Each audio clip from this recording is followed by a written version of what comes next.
ہمیں منوانے کا کہے گا اور ہمارے پاس اور کوئی آپشن نہیں ہوگا کہ ہم ان شرائط کو مانیں. اس کی وجہ کیا ہے کہ اب معیشت بہت بگڑ چکی ہے. میں آپ کو دعوے سے کہتا ہوں کہ اگر یہ رجیم چینج آپریشن مارچ میں نہ ہوتا تو آپ کا روپیہ بھی اتنا ڈی ویلیو نہ ہوتا, آپ کے فورن ایکسچینج ریزروز بھی اتنے, زر مبادلہ کے ذخائر بھی اتنے کم نہ ہوتے, آپ کے ملک کے اندر اتنی انڈسٹری بند ہی نہ ہوتی, اور آپ کا گروتھ مومنٹم بھی ڈسپائٹ چیلنجز وہ کنٹینیو رہتا. لیکن انفارچونیٹلی ایسا نہیں ہوا, اور اب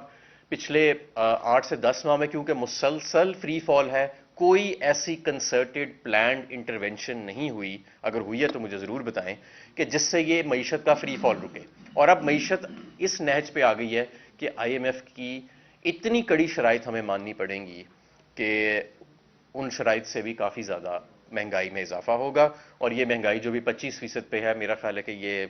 آنے والے دنوں میں ایون اگر ہم آئی ایم ایف کا پروگرام ایکسیپٹ کر لیں تو یہ 30 سے 40% تک بھی جا سکتی ہے. تو بہرحال سختی جو ہے اب وہ یہ اس نہج پہ لے آئے ہیں پی ڈی ایم حکومت ملک کو کہ سختی دونوں جانب ہے. آئی ایم ایف کے پاس جائیں اب بھی سختی ہے, نہ جائیں تو اور بھی زیادہ سختی ہے. تو یہ ایک خیر نہ جائیں تو میرا خیال ہے پھر تو ایک فل بلون کرائسس ہے. ایک میں اور بات جو آج یہاں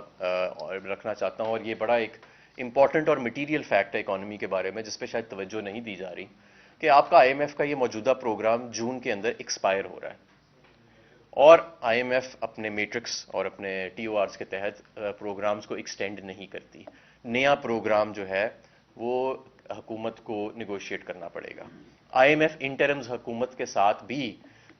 پروگرامز جو ہیں وہ نیگوشیٹ نہیں کرتی, اور آؤٹ گوئنگ حکومتوں کے ساتھ بھی وہ انکمفرٹیبل ہوتے ہیں پالیسی ڈیسیجنز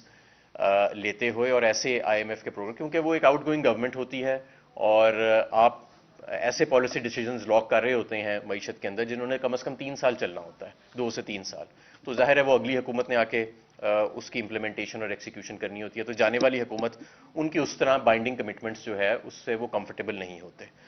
تو بہت ضروری ہے کہ ہمارے ملک میں جون سے پہلے ایک نئی منتخب حکومت موجود ہو جو 5 سال کے لیے ہو, اور جو آئی ایم ایف کے ساتھ ایک فریش پروگرام کے لیے انگیج کرے. میرا خیال ہے کہ ملک میں اگر اسٹیبلٹی آ جائے گی اور تو بہت سارے سینٹیمنٹ تو اسٹیبلٹی سے ہی ٹرن اراؤنڈ ہو جائے گا, لیکن بہرحال پھر بھی اگلی حکومت کو سنجیدہ بنیادوں کے اوپر اور پازیٹیو مائنڈ سیٹ کے ساتھ جون سے پہلے, جون کے مہینے کے دوران ہی ہمیں آئی ایم ایف کے ساتھ انگیج کرنا پڑے گا اگلے پروگرام کے لیے, تاکہ کیونکہ اب یہ معیشت اگر تو یہ رجیم چینج آپریشن نہ ہوتا تو یہ جو 3 سالہ پروگرام تھا ڈسپائٹ کووڈ کے باوجود, اور یہ جو سپر کموڈٹی سائیکل آیا اس کے باوجود, ہم نے اس کو پازیٹیو نوٹ پہ ختم کر کے اپنی گروتھ ٹریجیکٹری کو اپنے اون پہ کنٹینیو کرنا تھا. لیکن جو پاکستان تحریک انصاف نے اپنے 3.5 سال میں 6% گروتھ, 10% لارج اسکیل مینوفیکچرنگ کی گروتھ, ریکارڈ $32 ارب کی ایکسپورٹ گروتھ, ریکارڈ ایگریکلچر کی 4.5% گروتھ جو آج تک کبھی پہلے نہیں ہوئی, یہ سارا کچھ, یہ جو سارے ہم نے ریکارڈ توڑے, اور اس کے علاوہ اور بہت ساری اچیومنٹس, یہ سارا کا سارا سینٹیمنٹ اور یہ سارا کا سارا مومنٹم جو ہے یہ رائے گاں چلا گیا ہے. اور آج اس نہج پہ ہم کھڑے ہیں کہ ملک اگر ایک ہفتہ ڈیفالٹ نہیں کرتا تو اس کو بھی, یہ جو ہماری نالائق حکومت ہے, پی ڈی ایم حکومت ہے, اس کو بھی ایز این اچیومنٹ سمجھی جاتی ہے. میں آپ کو یہ بتانا چاہتا ہوں کہ روٹی کے لیے اور سستے آٹے کے لیے لائنز لگ گئی ہیں. ہمارے دور میں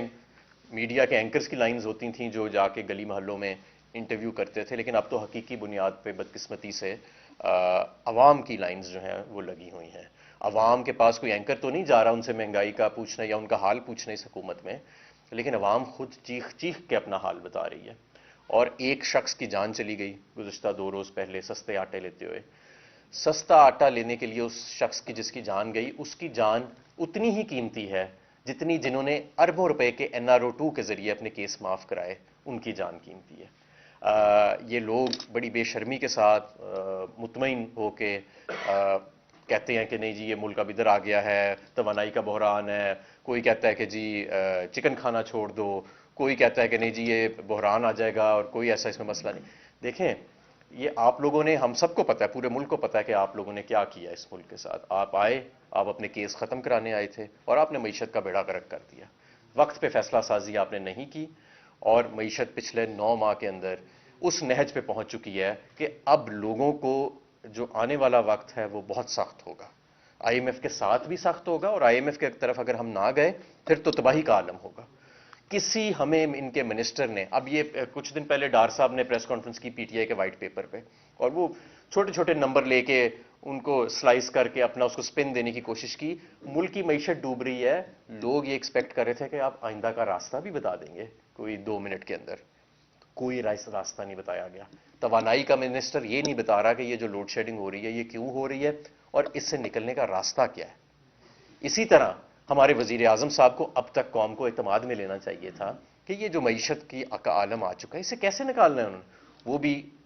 سین سے بالکل غائب ہے. ایک رڈر لیس حکومت, یعنی یہ وہ حکومت ہے جس کا کوئی رڈر نہیں, جس کی کوئی ڈائریکشن نہیں ہے, جو صرف اپنے ذاتی عزائم کے لیے آئی تھی اور واپس ہی اپنے بیرونی محلات میں چلے جائیں گے اور یہاں پہ ایک بار پھر کرائسس چھوڑ جائیں گے. تو این آر او 2 کی ہم نے قیمت ادا کر دی ہے, لیکن ہمیں مزید قیمت ادا کرنے کی ضرورت نہیں ہے. ہمیں فوری طور پہ ایک نئی منتخب حکومت کو لے کے آنا چاہیے تاکہ ریسکیو اور ریکوری کا پلان, اب تو ریسکیو, اسٹیبلائزیشن اور پھر ریکوری کا پلان بنے گا. اور یہ سارے ایک ایسی حکومت یہ فیصلہ سازی کر سکتی ہے جس کے آگے 5 سال کا رن وے ہو, جو مستحکم ہو, جو لوگوں سے کمیونیکیٹ کر سکے, اور ایک ایسا لیڈر جس پہ لوگوں کو اعتماد ہو کہ بھائی یہ کوئی اپنے کیس معاف کرانے کے لیے نہیں, یہ دن رات ایک کر کے, بے شک سخت فیصلے کرنے پڑے لیکن دن رات ایک کر کے ہمارے لیے یہ کوشش اور جد و جہد کر کے اس ملک کو دوبارہ اپنے پیروں پہ کھڑا کرے گا. یہ صرف اپنے کیس معاف کرا کے واپس سرے محل یا ایون فیلڈ نہیں چلا جائے گا, یا یہ اپنے نواسوں کو یا پوتوں کو سیاست میں لانے کے لیے راہ ہموار نہیں کرے گا. تو ہمیں اس وقت ایک ایسی قیادت کی ضرورت ہے. یہ ملک اللہ تعالیٰ کی نعمت ہے, اور یہ جو میں نے آپ کو غیر سنجیدگی کا عالم بتایا اس حکومت کا, یہ بہت تشویشناک بات ہے. نہ اس سے زیادہ حالات کبھی خراب ہوئے ہیں اور نہ اس سے زیادہ غیر سنجیدہ اور غیر مقبول حکومت پاکستان نے دیکھی ہے. غیر مقبول حکومتیں لوگ کرائسس سے نہیں نکال سکتی ملکوں کو, اور غیر سنجیدہ حکومتیں فیصلہ سازی نہیں کر سکتی. مجھے امید ہے کہ انشاءاللہ تعالی جلد ہی حالات جو ہیں وہ بدلیں گے, لوگ ہوش کے ناخن لیں گے اور ہم فوری طور پہ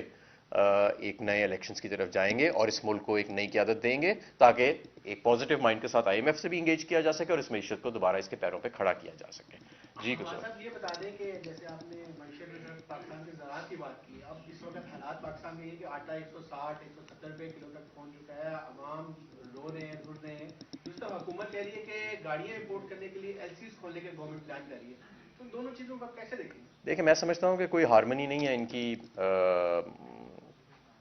ان کی پالیسیز کے اندر, اور یہ بات آپ کی بالکل درست ہے کہ ایک طرف ہمارے انہی پالیسیز کی وجہ سے جو اس وقت جو سب سے امپینڈنگ کرائسس آپ کے پاس آنا ہے وہ خدا نخواستہ فوڈ شارٹیجز کا ہے, یعنی کھانے پینے کی اشیاء کی شارٹیجز کا, اور یہ بڑا سخت کرائسس آنا ہے. اس کے اوپر اس وقت ایک علیحدہ ٹاسک فورس ہونی چاہیے تھی جو آپ کے ملک میں تمام اناج کی اور گندم کی جو مقدار ہے ایٹ ایک مناسب دام کے اوپر اس کو انشور کرتی. انفارچونیٹلی یہ ملک تو ایسے بے لگام گھوڑے کی طرح چھوڑا گیا ہے کہ جو اپنی ڈائریکشن میں چلی جا رہا ہے اور تباہی کی جانب چلا جا رہا ہے, اور کوئی پلاننگ یا کوئی کسی قسم کی سینٹرلائزڈ ہمیں پلاننگ نظر نہیں آ رہی. ہمارا سب حکومتی وزراء یہ کہتے ہیں کہ جیسے کہ یہ آئی ایم ایف پروگرام جو ہے وہ آپ ہی گورنمنٹ میں اس کا آغاز ہوا تھا, اور یہ مائنز بھی آپ ہی لگا کر گئے تھے کہ آنے والی گورنمنٹ کے آپ کو اس چیز کا ادراک ہو گیا تھا کہ حکومت تبدیل ہونے جا رہی ہے, تو یہ آپ مائنز لگا کر گئے کہ آنے والی گورنمنٹ کو معاشی میدان میں جو ہے مشکلات کا سامنا کرنا پڑے. تو نہیں, دیکھیں, بات یہ ہے کہ اگر ہم نے کوئی ایسی مائنز لگائی ہوتی ہیں, ہماری اکنامک پالیسیز ٹھیک نہ ہوتی تو ہمارے اپنے وقت میں یہ مشکلات آ جاتی نا. اور ہم نے ایسا کیا کیا, ہمیں 8 اپریل کو جب مسلم لیگ نون نے اور پی ڈی ایم نے یہ ووٹ آف کانفیڈنس پیش کیا, اس وقت تو کسی کو نہیں پتا تھا کہ یہ ووٹ آف کانفیڈنس پیش کیا جائے گا. اس وقت تو صرف ڈونلڈ لو کو پتا تھا یا چند لوگوں کو پتا تھا, ارباب اختیار کو پتا تھا, یا یہ پی ڈی ایم کی جماعتوں کو پتا تھا. ایون پی ڈی ایم کی جماعتوں کے جو سیکنڈ ٹیئر لیڈرشپ تھی ان کو بھی نہیں پتا تھا. تو ایسی بالکل کوئی بات نہیں ہے ہمارے پاس. تو میں آپ کو دعوے سے کہتا ہوں کہ آپ یہ دیکھیں کہ ایشین ڈیولپمنٹ بینک کی, ورلڈ بینک کی اور آئی ایم ایف کی رپورٹس آپ ہمارے آخری چند ماہ کی اٹھا کے دیکھ لیں, کسی ایک میں کوئی اندیشہ بھی ظاہر کیا گیا ہو کہ معیشت کا کوئی بحران آنے والا ہے, کیا کوئی پالیسی ٹھیک نہیں ہے. Complementary report, by and large complementary reports تھیں, حالانکہ ان میں تنقید بھی ہوتی ہے ان کی رپورٹس میں, لیکن اور بات ہو رہی تھی سسٹینیبل گروتھ کی, یعنی ایک ایسی گروتھ جو آپ کے ڈیفیسٹس کو انلارج نہیں کرے گی. ہمارا کرنٹ اکاؤنٹ آلریڈی شرنک ہونا شروع ہو گیا تھا, آپ کے فارن ایکسچینج ریزروز ایک کمفرٹیبل پوزیشن پہ تھے, کوئی فائنینسنگ گیپ نہیں تھا ملک میں مارچ تک. فائنینسنگ گیپ کا مطلب یہ ہے کہ جہاں پہ آپ کے جو پروجیکٹڈ انفلوز ہیں اور پروجیکٹڈ آؤٹ فلوز ہیں اس میں گیپ ہوتا ہے اور آپ کی ڈیٹ سروسنگ ریکوائرمنٹس میں اور آپ کی ارینجڈ فائنینسنگ میں جس طرح اس سال 8-10 ارب ڈالر کا گیپ ہے، کوئی ایسا گیپ ہمارے 3 سالوں میں نہیں تھا. اور ہاں ہمارے لیے تو یہ ایک حیرانگی کی بات تھی جو ووٹ آف نو کانفیڈنس آیا. کوئی اس کا ہمیں پہلے نہ آثار تھے نہ کچھ تھا. یکدم یہ ضرور ہمیں پتا تھا کہ کوئی ایک سازش بنی جا رہی ہے، لیکن یہ ہمیں نہیں پتا تھا کہ یہ 8 مارچ کو لا کے لوٹے پیدا کیے جائیں گے اور 20 لوگوں کا ضمیر جاگا جائے گا اور اس کے بعد یہ ووٹ آف کانفیڈنس کے ذریعے ہمیں ختم کر کے ایک پاکستان کی سب سے مقبول اور سب سے بڑی جماعت کو دیوار کے ساتھ لگا دیا جائے گا. تو میں ابھی سیاسی معاملات پہ تو خیر آیا نہیں کہ جہاں پہ جب یہ معیشت کے ساتھ یہ کچھ ہو رہا تھا تو سیاست میں کیا ہو رہا تھا وہ تو ایک علیحدہ داستان ہے، ایک پاکستان کی تاریخ ترین داستان ہے جس کو آپ کوئی تاریخ کے صفحوں سے مٹا نہیں سکے گا. جی سر میرے 2 چھوٹے چھوٹے سوال ہیں. پہلا سوال یہ ہے کہ جب آئی ایم ایف سے ایگریمنٹ ہوا تھا، ابھی ریسنٹلی آئی ایم ایف کی ڈیمانڈ بھی سامنے آئی ہے جس کے مطابق جو کمرشل صارفین ہیں جو بجلی استعمال کر رہے ہیں ان کے لیے 31 روپے اور جو ڈومیسٹک یوزر ہیں ان کے لیے 12.4 اب جو ڈیمانڈ ہوئی جی جی جی جی جی جی اور جو گیس استعمال کرنے والے کنزیومر ہیں ان کے لیے 200% سے زائد اضافی فیس ہے. اچھا، ہمارے ٹائم میں ایسی کوئی آئی ایم ایف کی ڈیمانڈ نہیں تھی. میرے ٹائم پہ جو لاسٹ میری اکتوبر اب مصدق ملک صاحب یہ کہہ رہے ہیں کہ آپ تو برے حالات بتا رہے ہیں، ہم بھی دیکھ رہے ہیں برے حالات. ہم نے یہ کلیم کیا ہے کہ ہم جاتے ہوئے جو گیس سیکٹر کا سرکولر ڈیٹ ہے اس کو 1000 تک کم کر کے جائیں گے. اچھا، میں ذرا پہلے آپ کو آئی ایم ایف کی بات بتا دوں. یہ غیر سنجیدہ سے جو بیانات ہوتے ہیں وہ تو آئی ایم ایف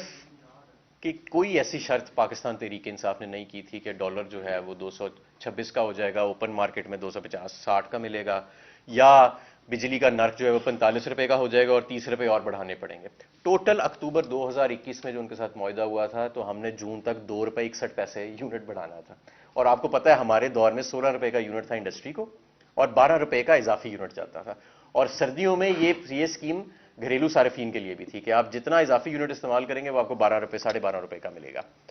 یہ اب آئی ایم ایف آپ سے اس لیے ڈیمانڈ کر رہا ہے کیونکہ آپ کا جو انہوں نے جو بجلی گھر امپورٹڈ ایندھن پہ لگائے تھے وہ سارے ڈالر انڈیکسڈ کانٹریکٹس میں تھے. جب آپ کا ڈالر چلا گیا 180 سے 226 پہ تو ظاہر ہے کہ اس کا فیول مہنگا ہو گیا اور وہ بجلی بنانے کی کاسٹ مہنگی ہوگی، ان کی کیپیسٹی پیمنٹس بھی بڑھتی جا رہی ہیں بہت زیادہ. اب وہ کہہ رہے ہیں کہ آپ اپنی کاسٹ کو اس کے برابر لے کے آئیں. اب ہمارے دور کے اندر ہمارے آخری سال میں کچھ 100 ارب روپے سرکولر ڈیٹ میں سالانہ اضافہ رہ گیا تھا صرف، جب ہم آئے تھے 450 ارب تھا. ڈسپائٹ دا فیکٹ کہ قیمتیں بڑھ رہی تھیں، ڈسپائٹ دا فیکٹ کہ عالمی منڈی میں تیل مہنگا ہو گیا، ڈسپائٹ دا فیکٹ کہ نئے کیپیسٹی پیمنٹس آ گئی 450 ارب سے جب ہم چھوڑ کے گئے تو 1000 ارب پہ تھے، تو اس کے باوجود آپ کی سرکولر ڈیٹ میں اضافہ 450 ارب سے کم ہو کے صرف 100 ارب روپیہ سالانہ رہ گیا پاکستان تحریک انصاف کی حکومت میں، اور اس سال ہم نے نیگیٹو میں جانا تھا. اس وقت ان کے 9 ماہ کے اندر جو ہم 100 ارب پہ اضافہ لے کے آئے تھے وہ واپس 450 ارب پہ چلا گیا. اب آئی ایم ایف یہ کہہ رہا ہے کہ اس کو واپس آپ لے کے آئیں جہاں پہ پاکستان تحریک انصاف کی حکومت جس روڈ میپ پہ چھوڑ کے گئی تھی. تو مس مینجمنٹ، یہی میں اس لیے آپ کو کہہ رہا ہوں کہ یہ آئی ایم ایف کی کوئی ایسی کنڈیشن نہیں ہے کہ ڈالر کتنے کا ہونا چاہیے یا بجلی کا نرخ جو ہے وہ تو سرکولر ڈیٹ سے ڈرا کرتی ہے نا آپ کا کہ آپ کے خسارے کتنے بڑھ رہے ہیں اور اسے کم کرنے کے لیے آپ کو کتنی ایڈجسٹمنٹ چاہیے. یہ کیونکہ معیشت اب اس نہج پہ آ گئی ہے، میں بار بار کہہ رہا ہوں کہ یہ سخت فیصلے انوائڈیبل ہو گئے ہیں. اور یہ سارا کا سارا جو فری فال ہوا ہے یہ سارا کا سارا پچھلے 9 ماہ کے اندر ہوا ہے. ابھی بھی آپ دیکھیں کہ کوئی کلیئرٹی نہیں ہے آئی ایم ایف پروگرام کے اوپر. اسحاق ڈار صاحب لڑے بیٹھے ہیں آئی ایم ایف سے، اور شہباز شریف صاحب کا جو جھوٹ ہے وہ میں نے آپ کو بتا دیا کہ ایک ٹیلی فون کال کے اوپر بھی انہوں نے سیاست کھیلنے کی کوشش کی اور ایک اپنا من پسند بیانیہ آئی ایم ایف کو خود آنا پڑا میدان میں ان کی بات کو تردید کرنے کے لیے. تو میں سمجھتا ہوں کہ اس موجودہ حکومت کے پاس نہ تو پولیٹیکل سپیس ہے نہ ہی ان کے پاس فیصلہ سازی کی قوت ہے. یہ ایک ٹوٹی پھوٹی حکومت ہے جو بیساکھیوں پہ کھڑی کی گئی ہے اور ملک کی سب سے بڑی سیاسی جماعت کو آپ نے دیوار سے لگایا ہوا ہے اور آپ کہہ رہے ہیں کہ جی ملک میں سیاسی استحکام بھی آ جائے گا اور معاشی استحکام بھی سارے کے باوجود. ایسے تو نہیں ہے. گورنمنٹ نے ایک نیوز پیپر میں ایک پبلش کیا ایڈورٹائزمنٹ جس میں انہوں نے کہا ہے کہ current account deficit reduce by 57%. اس کے علاوہ انہوں نے کہا ہے کہ امپورٹس ریڈیوس بائی 16.2%. اور تیسرا انہوں نے کہا ہے ریونیو کلیکشن RS 3,429 بلین یعنی 17.4% انکریز. اچھا دیکھیں 17.4% انکریز کا مطلب ہے کہ ان ریئل ٹرمز آپ کا ریونیو ڈیکریز ہوا کیونکہ 25% تو مہنگائی ہے صرف.